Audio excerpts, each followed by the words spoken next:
welcome to the Saving with Steve show, where we talk about the ins and outs of money, pretty much everything in the sun that relates to you having a happier, healthier relationship with money. My name is Steve Sexton. I do want to thank you for joining us. We just hit 750,000 listeners here in the United States, and we have a whole bunch more overseas. Obviously, they're expats, and that's wonderful. We do appreciate you sharing us with your friends and family, but we've got a really interesting show. Okay, so here we are. It's April. We're about to move into summer. Everybody's looking to get going because sun's coming up. It's getting warmer and they want to start doing stuff. So Maddie, she represents RV Share, and we're going to be talking about, what we call gig tripping, and it's the rise of passion-driven travel. And one of the biggest things that came from our listeners, Maddie, was the fact that so many people are moving towards more and more towards the motorhomes. They're not quite sure how to get started, but they want to move more towards motorhomes because they can have a more comfortable, easier travel experience because they could drive to a certain point, hang out, go drive off to another certain point, and just slowly but surely do that at their pace as opposed to getting on a flight, hotel, all that kind of good stuff. So, I'm sorry, Maggie. Welcome to the show. Thanks for having me, Steve. Appreciate it. I'm so glad you're here. So, um, my understanding is you're a seasoned traveler. You've explored all 50 states, 25 countries. You've been through 20 RV rentals, so you really know what's going on. And, I know you're a full-time advocate for RV Share. And you know what? I really look at it like this because you've embarked on many road trips, national parks. You got a bucket list, you got cruises, scuba diving, Egypt, exploring, Vietnam. So you did RV Share in Vietnam? No, I've only done RV travel in the US. It is on my bucket list to do some RV travel, mostly in Europe, and New Zealand or Australia is a big locale for RVing as well. But I'm also a big international traveler. It's not like I just stick to domestic road trips.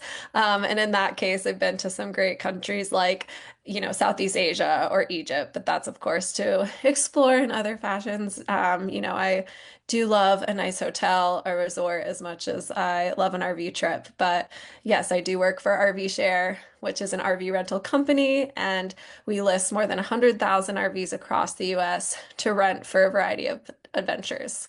Oh, wow. Wow. You know what? As you can tell, Maddie's is really experienced. She's been through TV experiences, media interviews, been on podcasts, and she definitely specializes in outdoor travel. So let's start talking about this rise of gig tripping. So what is gig tripping? Yeah, so gig tripping is the idea that you're going to plan a trip around a certain passion or hobby. I think the word gig, comes from, of course, from the music industry where people are playing gigs. And, back in the 70s, you hear about people following their favorite band and being kind of a groupie and heading out to follow them from place to place. So I think that's where the term comes from. But today, we're definitely in the travel industry making it a bit more broad, and it could really be traveling for any kind of passion. So whether that is music or a concert, a la Taylor Swift this last 2 or 3 years, where people were traveling internationally to go see her play, and we're looking and trying to score tickets all across the globe just to see Taylor Swift.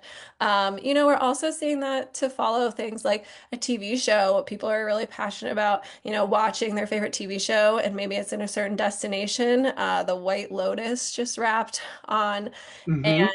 it was based in Thailand this time. And so I was looking that, hotels.com said that like searches for Thailand is up a ton for people wanting to head there after seeing it through their favorite TV show. So it could be a variety of different reasons, but RV Share had surveyed US travelers, and almost 94% said they would definitely consider taking a trip based around their passion, whether that is food, history, or music. So a lot of people are interested in traveling this way. I was just going to say, I have a number of clients that actually have done the RVing, but they love diners, dive-ins, and dives. So Mhm. they go to all the restaurants and they say, you know what, we'd like to get to the restaurant when they start doing the episode, because when you go there afterwards, they're packed. Yes. But they what is it? They've done 2 month-long RV trips where all they've done is just plan the different restaurants that Guy Fieri goes to, and they go in there, they eat, check out the area, hang out for a while, and then go on to the next place. So it's pretty cool. That sounds fun. I like that idea. I've also heard people doing it for, I have a coworker who has actually done it for baseball stadiums, and it's his goal to attend a baseball game in every Major League Baseball stadium. So he's actually rented an RV, and then he was so passionate about it, he ended up buying his own, and he's gone every summer to a handful of stadiums and RV'd to each to ex have that experience. So yeah, people, find their passion and definitely dive into it, and RVs are a great way to facilitate those type of trips. I think that's really cool. I actually have one client that used to play minor league baseball, and I forget what it's called, like the North Carolina Pineapple League or something like that. But he's doing is he's renting an RV, and he's planning to do all the minor league stadiums. And one of his big things is to buy the hats and everything. But he goes, yeah, I want to see a minor league game in all these places, and I plan to take the whole summer to go and do that. So I think Wow. so, and now you've done national parks too. So what is that like? Are you like, do they have specific RV places? I think they do, but I'm not quite sure. Or many people who are listening want, well, this is one of the questions from one of our viewers are like, hey, is there specific RV places you can go to, like national parks? What's the best ones to go to? I mean, you have some experience in that? Yeah, national parks are some of the most magnificent destinations in the US. We're so fortunate to have such amazing landscapes to explore right here, in our own country. And so, majority of US residents live within, like, I think it's the stats like a 4 hour drive to a national park. And so there's always somewhere that you can get out and explore. Also, we have great state parks and national forests, so don't forget about those. But some of the top destinations that people are renting RVs for are ones that you would imagine you've heard of, right? The Grand Canyon, Yellowstone, Yosemite. And people are, every summer packing up and renting an RV to go explore those parks. My personal favorites are, I live in Austin, Texas. There is a national park in Texas called Big Bend, which is close to the Texas-Mexican border, but it's an incredible park. It is gaining popularity, but doesn't receive as many visitors as some of these other big names do. It's pretty out there, but it's an amazing, amazing destination. It like feels like you're on Mars or something because it is so extremely remote. It's one of the darkest skies in all of the US, so you can see the Milky Way with your bare eye, which I just think is incredible. Oh. So for that one in particular, we did rent an RV from Austin and drove there and back.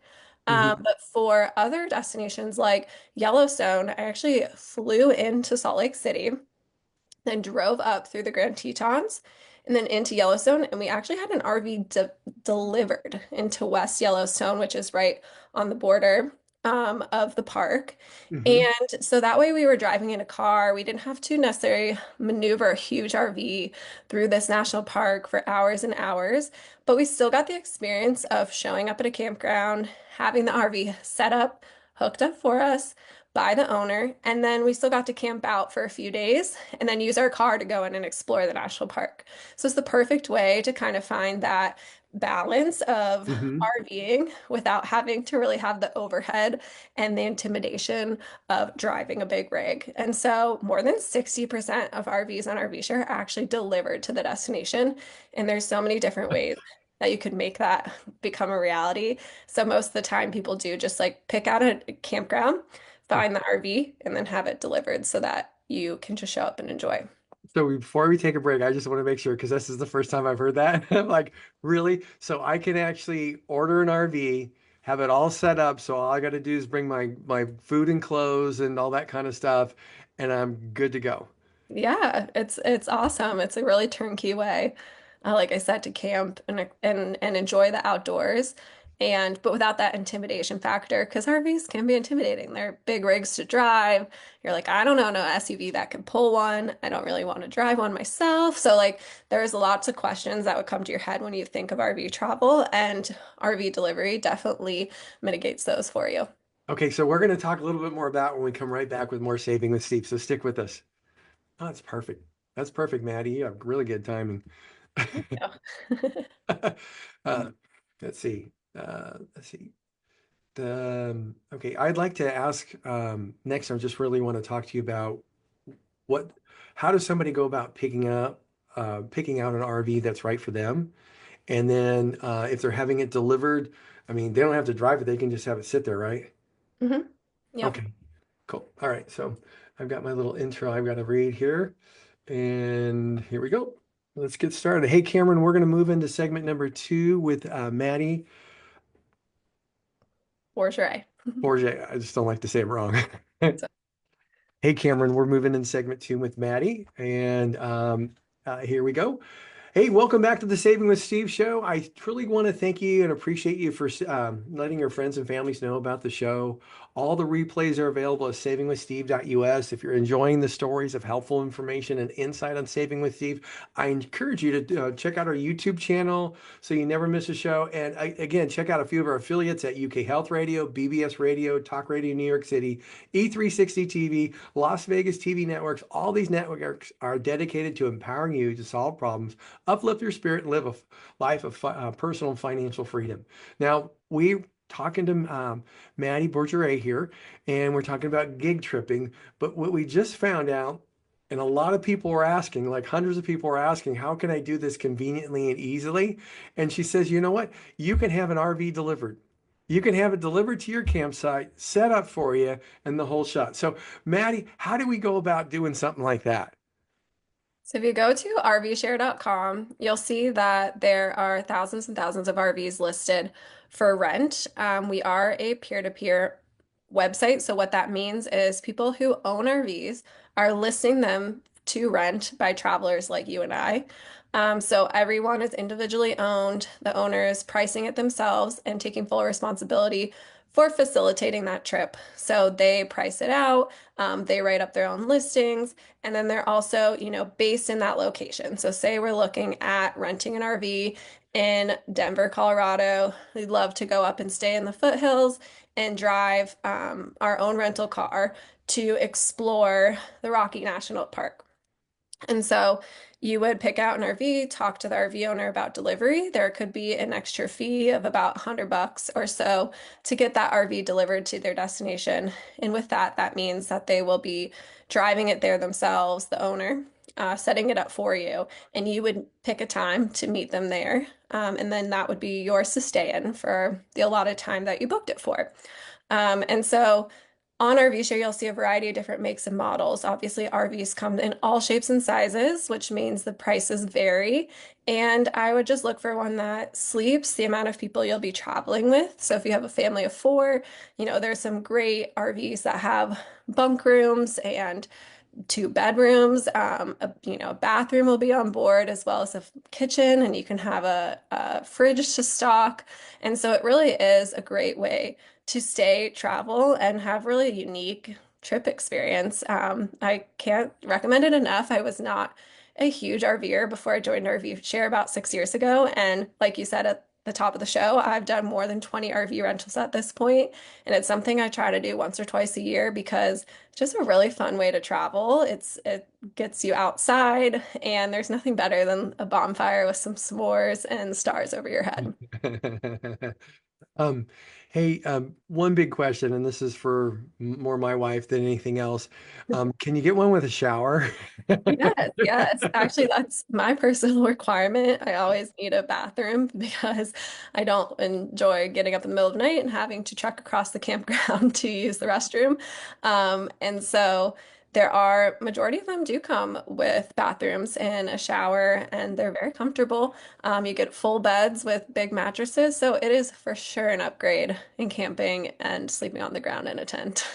Oh yeah, no, I was just thinking about that because if you don't, you know what, um, let's talk about driving an RV, okay? Because I have a mother and father-in-law. They have a big 45 footer and all that kind of stuff, and they actually invested in lots and other places around the country, so they do it a lot. But we were with them at one place, and somebody that had rented an RV. You can tell they weren't the greatest driver in the world, and hadn't had a lot of experience. So help us understand what people should do in preparation to, maybe renting and driving an RV from a driving perspective. Yes, so we talked a lot about delivery, but obviously you can rent and drive your own RV, which would set you up to have more of that quintessential RV trip where you could go from spot to spot and take a long road trip, spend time in each destination. Whereas with delivery, you would be more just going to one destination and staying. And so, it's obviously a great way to RV travel as well. If you're a first timer, I would definitely make sure you're doing your research just on the rig you're going to rent. I personally wouldn't recommend jumping into renting a huge Class A, which means it's a huge like tour bus type of RV that could be somewhere between like 30 to 40 feet long. Like that is a bit intimidating, but there are some great compact RVs. They're called Class Cs, which is like the quintessential type of RV with the chassis over top, driver's seat, where you're kind of driving your own little mobile home. And those are great kind of for first timers, but they also still will sleep, two people extremely comfortable, four to five if you have a family, really well too. And they're much easier to maneuver and drive. The other great resource is using the owner. So the person who owns this RV, is a huge resource for knowing their own rig, walking you through it, giving you the tour, and even doing a little practice of a driving around a parking lot, parking it, backing it into your campground spot so they can help you through that. And I would recommend really taking them up on that just so you can feel comfortable when driving. Yeah, no, I think that would be really, really important because we watched somebody really mess their thing up. Um, it was it was funny because he was having his wife direct him, and they were on a little hillside, and Yeah. she went down the hillside, and he's like, "Where did you go?" It was very comical. And campgrounds are great too. Like usually they're expecting that. And so the people who work at the campground or at the front desk of the campground are often available to help when you need to like back in your rig or something like that. And another thing I could mention is why it's great to rent through a reputable site like RV Share is we have built-in RV insurance. Oh, Unlike renting a car, say, your car insurance, your everyday car insurance will cover that car rental. That's not the case for RVs. So you're actually not covered unless you have RV insurance. And that's why RV Share makes it so easy to rent because we have built-in insurance. And when you pick out your RV and you go through that booking process on our website, there's a spot for picking your insurance. It's automatically, checked, but you could upgrade, you could pick from different options, and then you're fully covered for things like that. And in case an accident happens, maybe you do hit a tree branch and while backing in, mistakes happen, accidents happen, but you are going to be covered by our insurance. So it really is like worry-free when it comes to trying out an RV. that's wonderful, especially if you cut the corner too short. Yeah. I mean, yeah, I've seen some of those. Those are, well, I've seen some of those. So now the next piece, let's talk a little bit. You've done international travel. So, you know what, you talked about New Zealand, Australia, and what other countries are great for RV travel? Yeah, so most popular besides the United States, I mean, the United States by far has the most opportunity for RV travel, but others that have, some great options are, obviously our friends to the north in Canada, as well as New Zealand and Australia are great places to road trip. I haven't personally done it, but I've heard amazing things about New Zealand.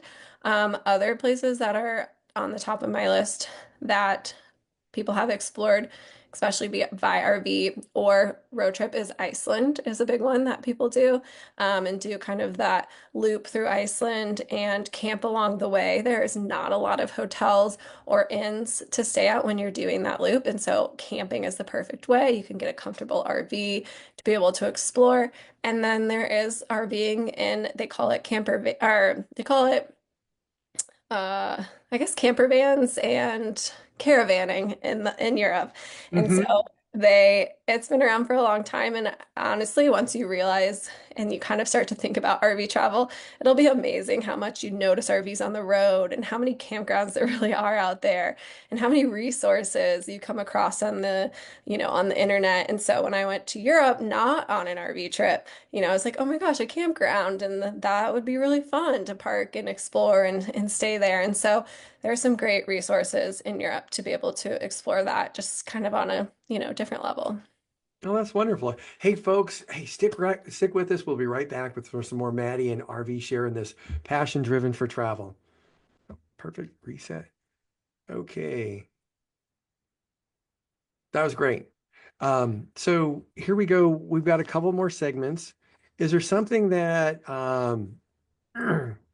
that you would like to talk about as a talking point that you'd like to go through or anything like that? Um, let's see. I mean, yeah, we could, talk a bit more about, gig tripping if you wanted to loop back towards that. Um, obviously there's different ways to stay in an RV that isn't camping or road tripping, and we talk a lot about festivals, NASCAR races, events. So I could Okay. do that. Have you been to the NASCAR events and stuff like that? I have been to a few music festivals, Okay. and I've been to EA like Oshkosh, which is the largest the largest air show in Oshkosh, Wisconsin, in an RV. Okay. So let's talk about that and the experience there.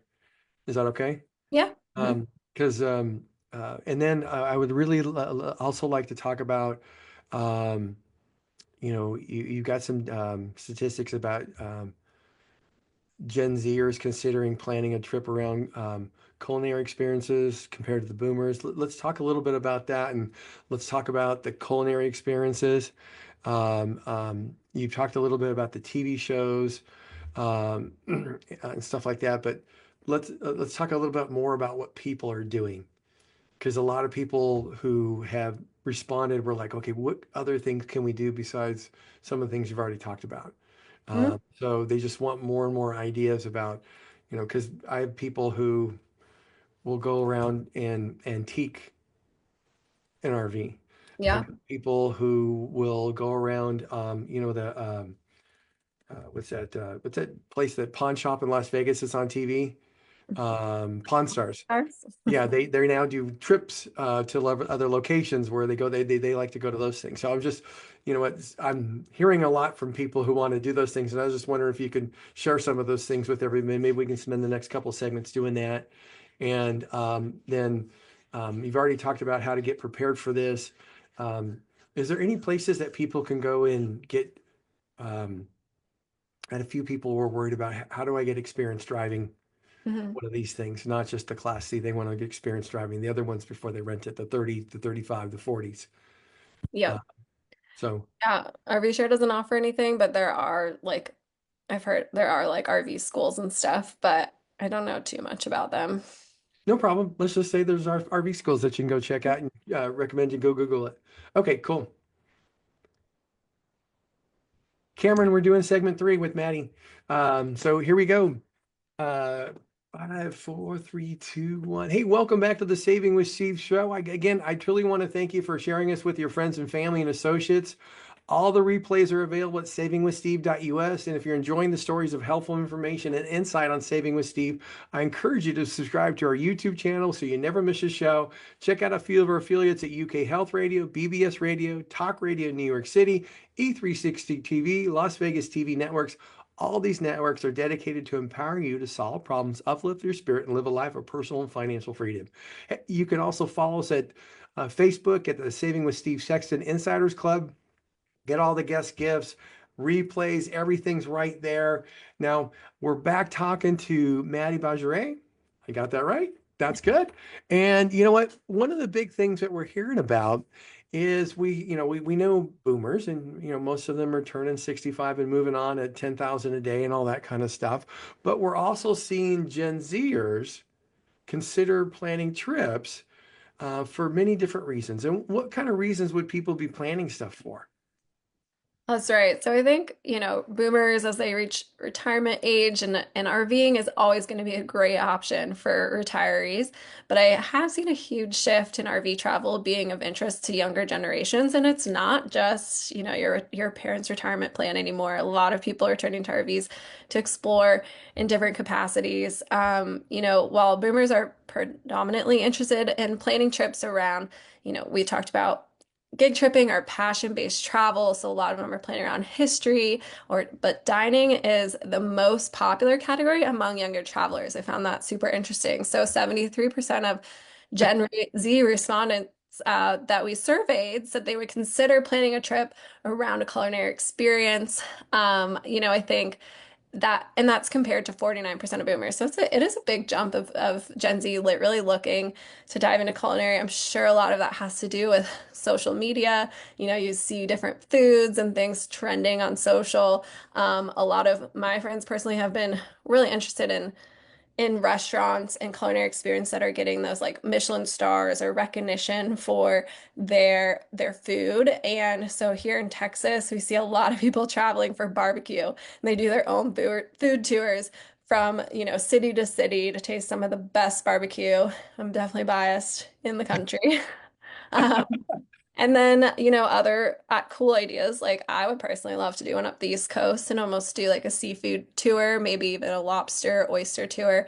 Last year I went to Maine, which has an amazing national park, Arcadia National Park, and to taste, the lobster from different like coves and bays within the state of Maine would be an awesome way to explore. And an RV would be a great way to facilitate that.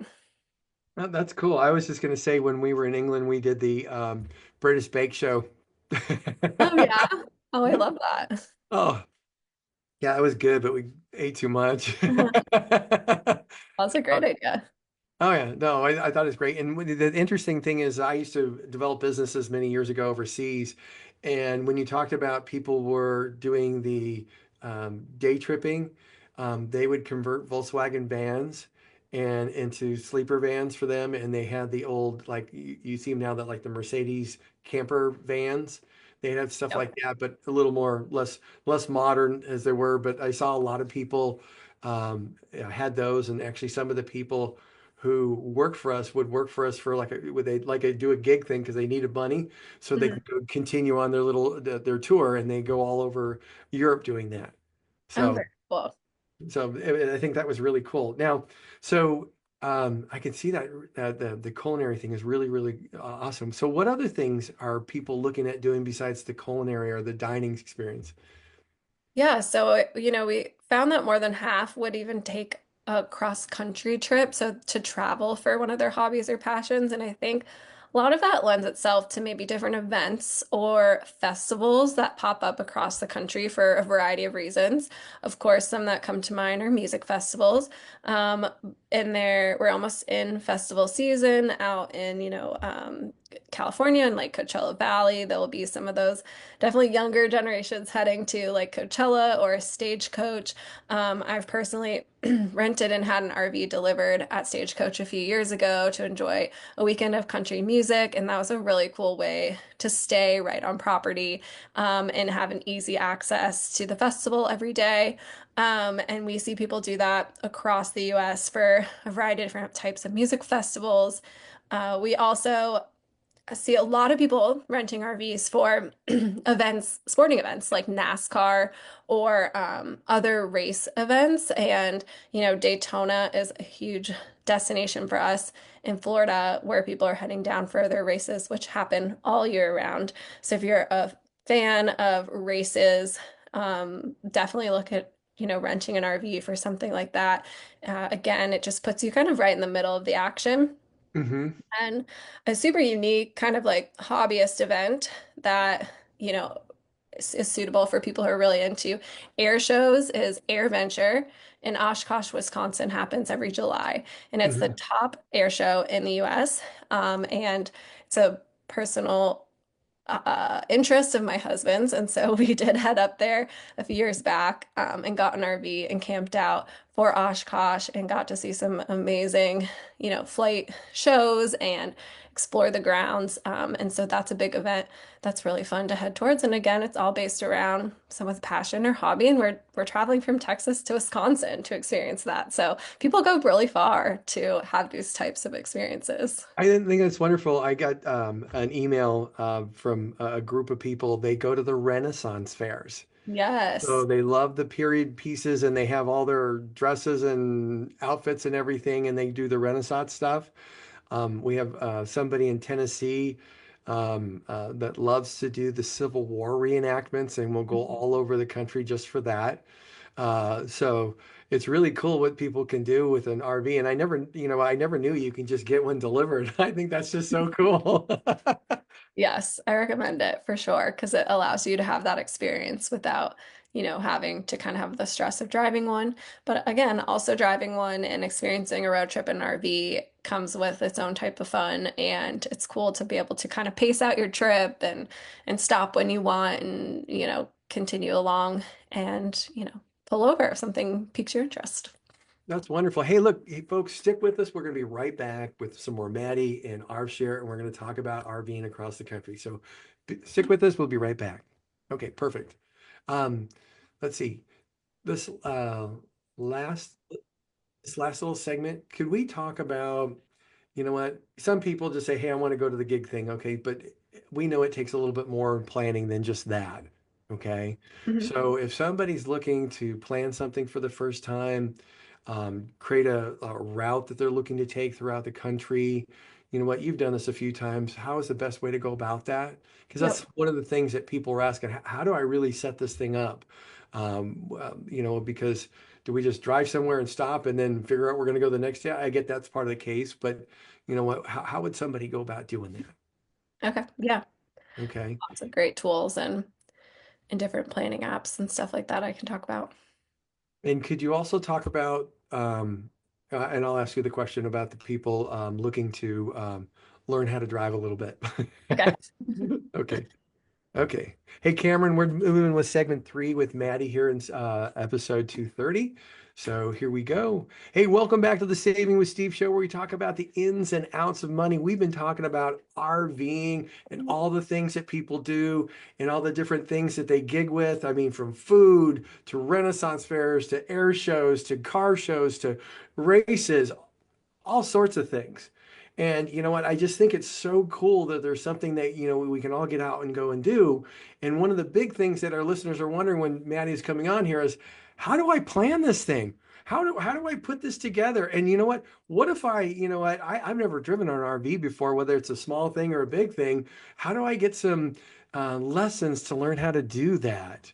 So Maddie, could you help us with those? I know it's a tall order, but I appreciate it if you share that with our audience. Yeah, of course. So I would say usually people who are booking and renting RVs are actually only booking them a few weeks in advance for a camping trip. So if you're wanting to go camping, try out this RV lifestyle, see if you even enjoy it. I recommend you could do that for a weekend and a few weeks from now and pick a local spot, a local campground, and book it for 2 nights and try it out.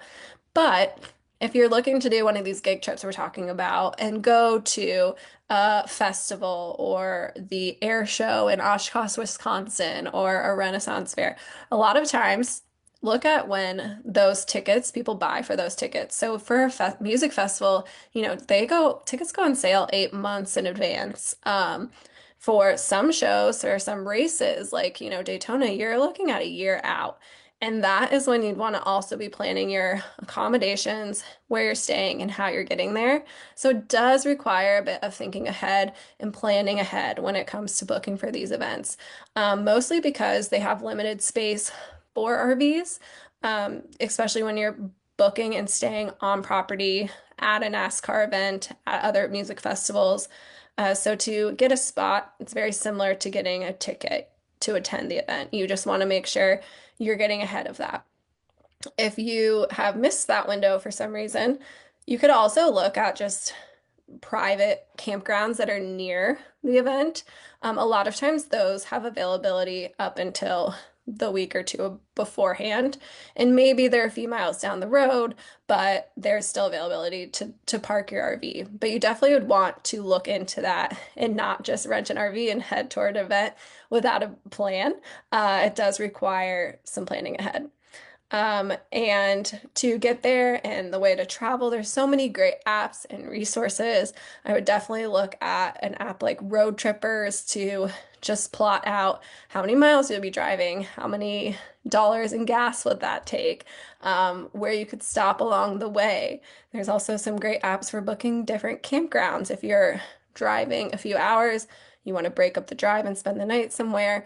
Websites like a camp spot. There's one called Spot Tonight. There's one called hipcamp.com. All of those are great resources for finding a place to stay for the night. Okay, so if and that's at an event, and it's really interesting because so many people like, you know, we've got our air travel for an event we're going to in May. But we really didn't worry about the hotel until like 3 weeks before. Yeah. But here, when you're doing this, I can think about that because I've had friends go to like the Phoenix, whatever the big race there, and they got to stay on the infield where they parked the big RV, and they thought it was great because they got to stand on their RV and just go around in circles and Yeah. watch the whole race, and which was very cool. But you've got to plan way in advance for something like that. And Right. you've got to make sure that's locked in and not just have a ticket into the stadium, but a ticket to park your vehicle and all that kind of stuff. Yes, I definitely think it requires some planning ahead, and we see in our, website data of bookings that, people are already looking at, attending an event for in 2026. And that shouldn't necessarily discourage you, but it's just does take a little bit of planning to be able to attend those events in that type of capacity where you kind of want to be in the middle of the action. Hmm. Well, I get it. I would love to be in the middle of the action because that's the best. So here's the next thing. You have people who are taking a trip, but they're taking it across the United States or going from, say, California to Yellowstone, okay? And they want to drive the RV, but they really haven't. How Yeah. should they go about get some driving lessons? Because the last thing I want to, I mean, this isn't a sports car. We know we got to take wide turns. We know we got to back up, but we can't see everything. And we also know in some cases we have a slower vehicle than everybody else on the road. So where would they go about getting help to learn how to actually drive these things? Yeah, I have a few ideas for you. So, one I mentioned is that the RV owner is a great resource, and they could probably, they will facilitate a lesson for you, but that would probably only last like 20 minutes or so. So, if you're wanting something more in depth, another option would be, there's some great places like Camping World or local dealerships where you could actually go and like test drive RVs like you would a car, and kind of learn about the ins and outs of these RVs that are for sale. But it would be similar to test driving a car. And so those kind of salesmen could help you in a Saturday afternoon get a lesson on how to drive. And then if you're looking for even more of a lesson and really dig your heels in to learn about RVing and be really prepared for this trip to Yellowstone, I know there's resources out there for like RVing 101 and driving lessons in different RV schools. And so I just Google if there's anything in your location to be able to see if you could even attend like an RV class. Okay, so I just want to ask you this. I get it if it's a camper van, probably pretty easy because it's like driving the station wagon or a truck. But when you start getting into the 30, 35, 40, 45 footers, there's a lot more involved there. Okay, Mhm. so if somebody's starting, you already said you ought to start with a little one, and but if you're gonna start and you want to start with a bigger one because you have a bigger agenda, it makes sense to go to one of the driving schools. Yeah, I would definitely recommend it. I mean, I think it takes practice. It's a definitely different type of, rig to drive. And then the thing we didn't mention too is like you could be pulling a travel trailer, which is a whole nother ball game as well. If you're someone who's, maybe pulled something with your SUV or truck before, you could have a feel for it. I personally don't have a ton of experience driving a travel trailer, so I would definitely need a lesson or two. And in that case, you would have to have, an suitable towable truck or something to be able to pull a travel trailer. And then if you want to drive one of those bigger rigs, yeah, there are learning curves, whether it comes to making those wider turns. You also just move slower on the highway. You're not going to be able to hit those top speeds. So it takes longer to get to your destination. So yeah, there are some things to definitely learn to feel prepared and comfortable. Okay, and here's the last thing. Um, let's see. If you're doing, and I know you've done a whole bunch of trips, so the big question is from your experience, so you can relate your experience to other people. Um, if you're planning a, you know what, I'm going to go stop at 7 or 8 different places, how do you typically set it up for yourself? Do you just like drive all day, stay the night, and then tour, or how do you go about doing that? Yeah, we usually try to break it up where although love to RV, we're not huge like road trippers where we'll be in the car for 10 hours. So when we plan a trip, we definitely find routes or trips that are suitable to kind of meet our needs and our preferences. So we're looking at, maybe driving 3 to 4 hours a day max. And again, using some of those apps or resources to find campgrounds. You once you start looking, you'll be so surprised like how many campgrounds there are, Mhm. every few exits on the highway. KOAs are great options for people who, kind of have a one night where they just want to stay, pull over, and it's a halfway point between their ultimate destination. And so we'll stay at those a lot. You can also actually stay for free in Walmart parking lots, which I have done. I heard about that. And it's an easy place to just pull off and stay for the night and then continue on in the morning. But probably my biggest tip, and I've learned from experience, is just to make sure you get to your destination before dark because you do not want to be parking your RV and finding your camp spot in the dark. I've done that plenty of times, and it definitely makes the whole experience a bit more challenging. Okay, last thing. Um, Cost. What does it typically cost for a day, a weekend, small vehicle, large vehicle? Yeah, great question. Um, Depending on the make and model of the rig that you're renting, costs really do vary. So, if you're looking at really one of the smallest RVs, you could get that for under $100 a night. For something that sleeps 2 to 4, 5, 6 people comfortably, maybe it's a travel trailer. I rented one, even I did an RV trip last weekend, actually rented a travel trailer, and ours was about $130 a night. And then, for one of those bigger rigs that really have some luxurious features, it could be up around 200, 250 a night. And that's just for the RV insurance and other fees associated.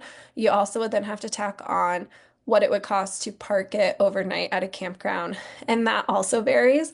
Again, you could have free parking at somewhere like a Walmart. You could go to a state park, which usually costs about $10 to $12, maybe $20 max to park at a state park. National parks are also pretty cheap. Those can fill up, so it's just planning ahead on staying at some of the bigger national park campgrounds. And then private campgrounds really range from like 50 to up to like 150, $200 a night these days because there's some great campgrounds that are more resort like. They have resort style pools, pickleball, Hmm. tennis, fishing, lakes, boating. Like they'll really offer you a ton of amenities, and those ones cost a bit more. Oh, cool, cool, cool. Hey, Maddie, I want to thank you for being with us today on the show. This has been wonderful, and it's really cool because you just like answered all of our guests, our viewers' questions without me even answering them. So that was kind of cool. So how can people get a hold of RV Share to start looking into this, renting RVs, and all that kind of good stuff? Yeah, well, thank you so much, Steve, for having me on. I really appreciate it. We are at rvshare.com, and you can find a ton of more information on our website. We have also a great blog that has just some great ideas for trip types and where you could head and planning. And if you need even more information, you can find our phone number on there as well as a chat. to chat with one of our team members. We have a great booking team that will help match you with the right RV. Well, Maddie, thank you so very, very much. RV Share, thanks for allowing Maddie to be here today on Saving with Steve. And you know what? We'd probably like to have him circle around maybe in a couple of months and tell us how your summer went. Or, Sounds so good. with that, everybody, you have a great day, Maddie, and stick with us. We'll be right back with more Saving with Steve. Whoop. Oh no. Oh no, that didn't work out. Okay. That didn't work out. Darn it. Oh no. Um, Good but one too. actually it's all over. It's on Facebook. Okay. So that'll work because it'll be on Facebook and it'll be recorded there. So that's a good thing. Okay. So let's pause that one more time. I haven't done that in a long time. Uh, but the cool thing about Facebook for me, it just always records it. So Yeah, it here's what'll happen. This is going to go to Cameron, who is our editor, who you heard me say his name. He's going to edit that. And then you guys are going to get your copy there. It might take a couple days. If there's something that needs to be edited out or anything like that, that's fine. Any of my little mess ups or anything like that, get out, edit out anyways. But that's kind of about it. You were wonderful. thank Quite you. frankly, you actually did answer everybody's questions because I usually get 40 or 50 questions ranging from the crazy to really, hey, this is what it is. Some people relate stories and stuff like that. Yeah. And they love it when I say some of the things there. So I Cool. really very much appreciate it. So we're Yeah, all thanks done. so much. I'm going to let you go. And are you on a trip right now or are you at home in Texas? I'm at home. Yes, like I said, we did take an RV trip last weekend, actually, out just to Fredericksburg, Texas. It's like a ger old German town, has some great history, and we just like kind of did a weekend away, so that was super fun. But that was my first RV trip of this year, so Oh, you know what? My wife would like to get an RV, but she was like, not get an RV, but start doing that. She wants me to go. Uh, I've done a few of them, but mostly with friends when I was a lot younger. So, yeah, I was at Coachella like 35 years ago. really, that's And cool. it wasn't Coachella, I don't think it was called Coachella back then, but Yeah, maybe not, uh, but in the and we used to go valley. out to the was it the Colorado River out to Lake Havasu in an RV Oh, with the amazing. friends whose parents had a big one. So we had a lot of fun. Well, you should give it a try. Definitely the delivery is super nice because you don't have to like deal too much with it. We pulled our own trailer last weekend. And it all worked out. I mean, my husband's also really comfortable with it. It would be a little bit tougher if I was like by myself or something, but Mhm. and so yeah, we like set it up ourselves. So we didn't have any issues. It was fun weekend of camping, and we'll plan to do another trip in like October timeframe probably. Oh, cool, cool, cool. All righty. Hey, Maddie, I'm going to let you go. I've got my final little segment for my own, and you have a great day, and we'll talk to you later. All Okay? right. Let me know if you need anything else. I will. Appreciate it. Alrighty. Thanks. Bye. Okay.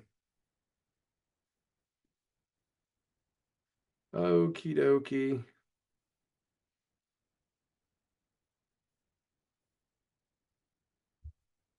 Hello, welcome back to the Saving with Steve show, where we talk about the ins and outs of money.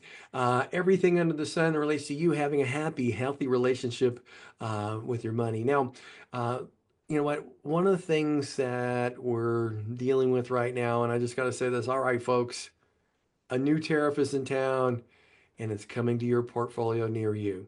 So it's very, very infant. I think it's important that we kind of discuss um, what's going on right now in the economy. I think that's gigantically important. I also want to talk to a little bit to those people who, are, we found out that, they're able to let go people who were not listed as full-time or permanent workers. So you still have some issues there that you probably need to deal with. So let's just talk about the tariffs thing. You know what? Um, Whether a person believes in tariffs or another doesn't, or this country's in the long run is better off for what's going on, it doesn't matter. What we're discussing what's happening today. The only thing we know is what's happening today. The fact is your portfolio is being affected. One of the things we need to do is take a step back and ask yourself, you know what, if you're in retirement age, 55, 60, 65, 70, 80, do you really want to relive another 2022? Do you really want to go through that? Is there a lesson that you didn't learn in 2022? Think about it. Would you like to have, would you have it like to have it done for you? Because see, remember in 2022, what happened is the market slipped 20%. It took almost 2 years and you were, and that's if you didn't touch your money to get back to whole. I mean, if you, weren't in retirement age, quite frankly, it's a good time because when the market goes down, you buy things on discount. If the market goes up, you're still paying for it. And you know what? Dollar cost average is all set up so that, you know what? If you keep putting money in there, whether you buy it high or low, given time, the theory is given time, at some point it will grow. Okay. But if you're not in that phase where you're accumulating and you're in that phase where you're distributing, okay, you know what?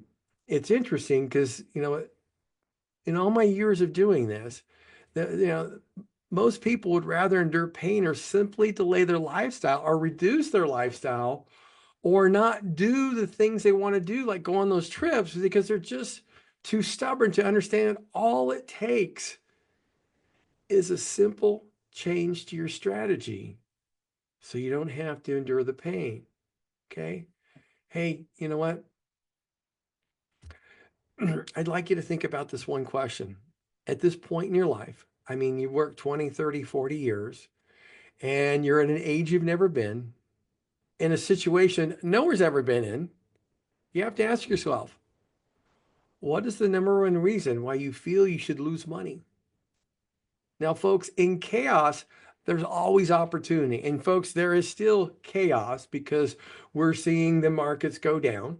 Okay. There's always opportunity. There's tax opportunity. So if you're looking to convert to a Roth or sell something because the value went down, you're paying a lower tax rate because you're not being taxed on as much. Okay, with Roth conversions, if somebody's, they had Nvidia and the stock was at 130 or 140 and now it's down to 100, that's a 30% drop in value. In which case, if you're converting that, hey, you're paying taxes less than that 30%. And when it grows back and it's in a Roth, it'll be tax free, which is better. Okay. There's even growth opportunities. People are taking the advantage of liquidating their treasuries and going to cash, going into gold because it's moving forward. But you got to pay attention to that opportunities. Okay. But there's also the opportunity for you to lose money. Years of savings that you worked for through your lifetime simply because your mind is not open to a simple strategy shift. Okay. So you really want to take a look and start talking to your financial professionals, your tax professionals. How can I take advantage of some of the opportunities here?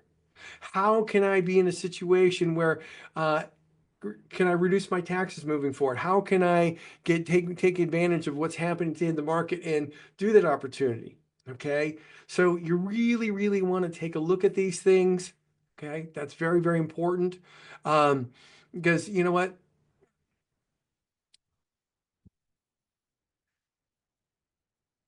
This uncertainty is ruling the land right now. Where there is uncertainty, there is volatility.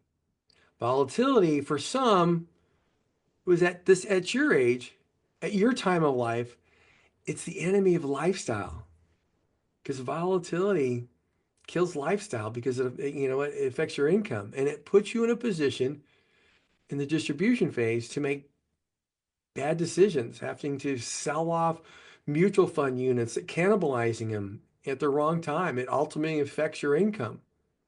And again, you could be in control of that.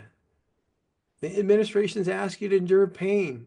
Hey, you endured 20, 30, 40 years of working. Quite frankly, haven't you had enough?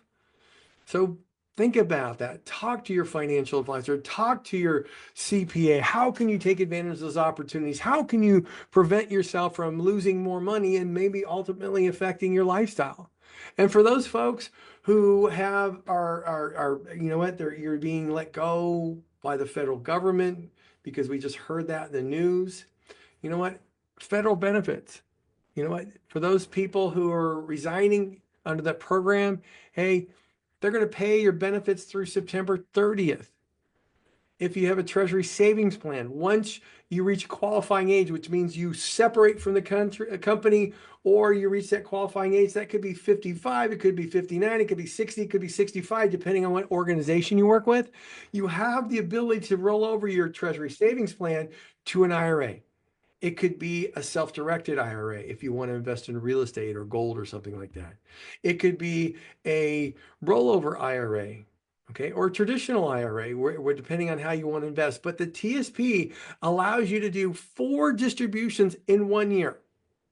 Okay, so make sure you understand that 4 distributions in 1 year. You're going to have to give them a call. You're going to have to tell them the information about the organization.